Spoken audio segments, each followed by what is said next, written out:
This is a 1930s screwdriver. This man is trying to restore the screwdriver.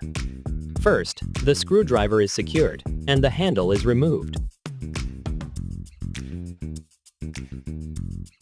The inside of the screwdriver is heavily rusted.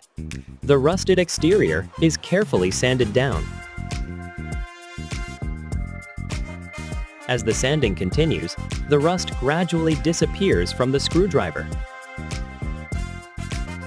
Next, the surface is polished to a shiny finish. The restoration is progressing smoothly and is almost at the final stage. Then, a new wooden handle is crafted based on the original design. Finally, all parts are assembled, completing the restoration. The 1930s screwdriver has been perfectly restored to look like new.